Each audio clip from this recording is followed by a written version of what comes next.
So Walmart temporarily pulled guns and ammunition off of their floors and shelves, citing civil unrest by the elections. Let's talk about this. But real quick before we jump into this video, I want to thank one of the main sponsors of the channel, and that is Got Your Six. For just $2.99 a month, you get access to a lot of amazing things on their app. This includes up-to-date local, state, and national legislative information, as well as you have the ability to create small and large groups on the app. One of the neat features that they offer is this button called Initiate Freedom. So if your Second Amendment rights are ever violated through something like a red flag law, you can click this button and a notification goes out to all those members in your group. So it's a really neat app, and if you'd be interested, I'll go ahead and put links to Got Your Six down in the details section. So recently there was a lot of news surrounding Walmart as a company sending notice to all of its stores telling them to pull all guns and ammunition out of their shelves, out of their display cases, citing potential civil unrest that might occur out of the elections, potential riots and looting as a result of election results. And so Walmart has over 4,700 stores across the US,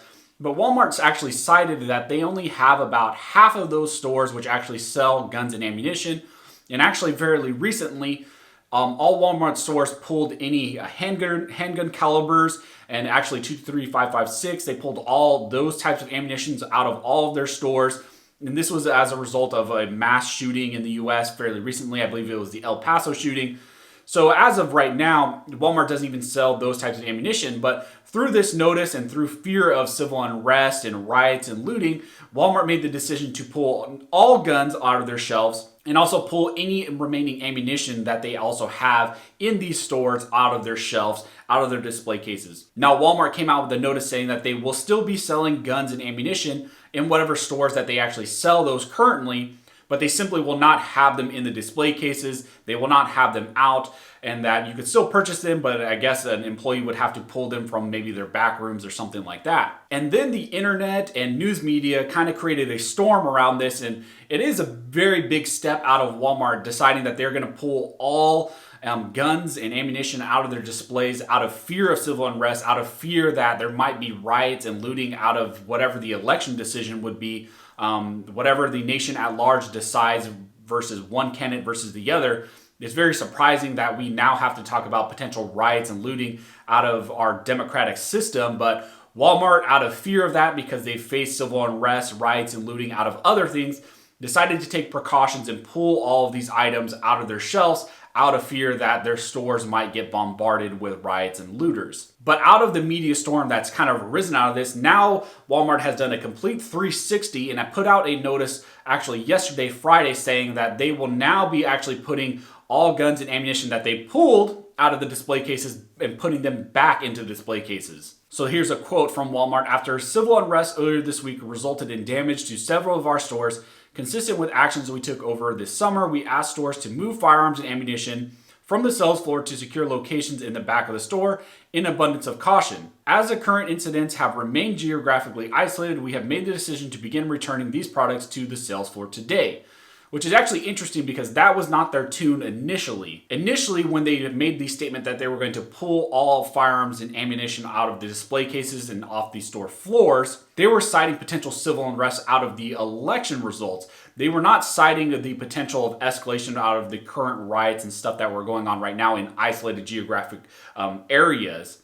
They were citing potential civil unrest at large because of the election. So now, after there was a bunch of media coverage of this issue, a lot of people were concerned that Walmart might be leading people to riots and looting out of the election, and actually signaling to people that, hey, it might be okay that you could do these types of things, or we're expecting riots and looting out of the election.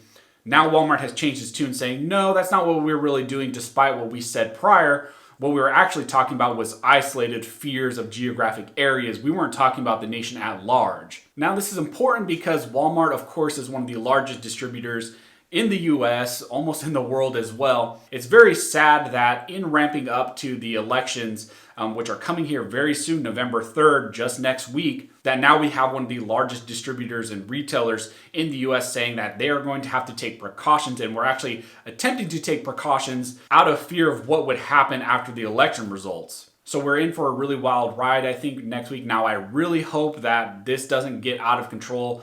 I really hope there isn't riots and looting out of our democratic system and our election of the president. So as we enter into our election next week on Tuesday, I highly recommend you guys, if you haven't voted yet, please vote. I'm not going to direct you guys to vote one way or another.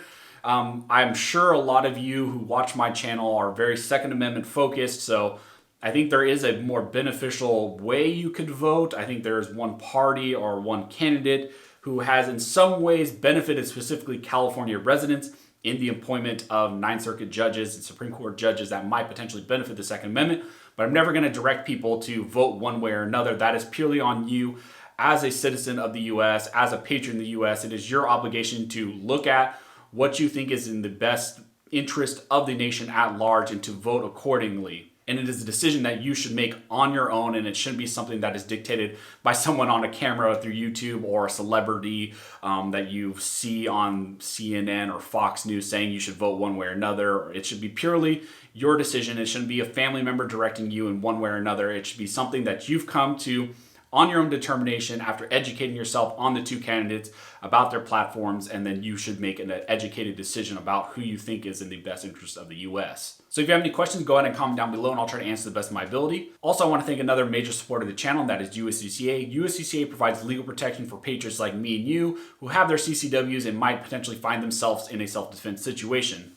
USCCA provides legal protection in those situations, so if you would be interested, I'll go ahead and put a link to USCCA down the details section. Also, if you like this video and you like to support the channel, one of the best ways you can do that is like, comment, and subscribing. And make sure you hit that notification bell because that helps the channel analytics, helps us spread the word about the Second Amendment, also helps spread the words about news like this that's going on in our nation. So as always, thanks you guys for watching. Don't forget to like and subscribe. And never forget, this nation was built by armed scholars, and this nation will be maintained by armed scholars.